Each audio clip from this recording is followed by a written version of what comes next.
primeira personagem ou personagem dessa semana vai ser Artemis. Eu estou construindo uma playlist aqui no canal sobre todos os personagens da Bíblia de A a Z, baseado neste livro, o link dele está na descrição. E é uma playlist de introdução para ter uma noção de quem são os vários personagens da Bíblia, que aparecem por lá, né? Então, primeiro Artemis. Vamos ver o que o texto tem a dizer sobre isso.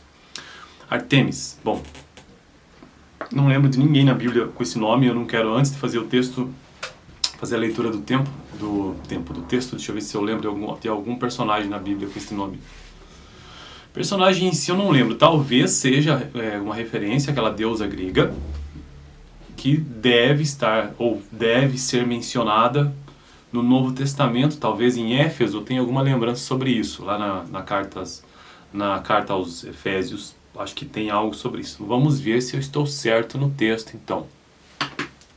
Artemis, equivalente da deusa romana Diana. Então, o mesmo que Diana. Era muito adorada em todo o mundo romano e helênico. Na mitologia clássica, ela era filha de Zeus e Leto, e irmã de Apolo. Desempenhava vários papéis: deusa da caça, protetora da castidade de seus devotos, deusa da lua, patrona de moças em idade de casar, guardiã das mulheres na hora do parto, deusa da fertilidade e doadora de uma morte gentil para as mulheres. Enquanto na teologia mediterrânea ela era uma deusa gentil, na crença e na prática devocional se revelava dura, cruel e muitas vezes totalmente selvagem. As pessoas enfatizavam dois papéis principais: deusa da fertilidade e protetora dos caçadores e pescadores, e não dos pastores e fazendeiros. Ela era adorada como a deusa da fertilidade em Éfeso, então eu acertei, puxei bem, onde reteve algumas das características originais da grega Artemis, ou Artemis, e quase nenhuma da latina Diana. A imagem dela no templo era de uma mulher vestida como uma rainha e com 2 dúzias de bustos. Essas imagens com múltiplos bustos era comum em toda a Ásia Menor e no Oriente Médio. Ela era intimamente associada com a deusa da fertilidade ocidental, a Será, ou poste sagrado.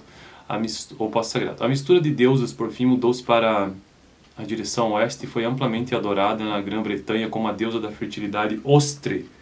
E aí tem uma nota de rodapé sobre Ostre, vamos ver.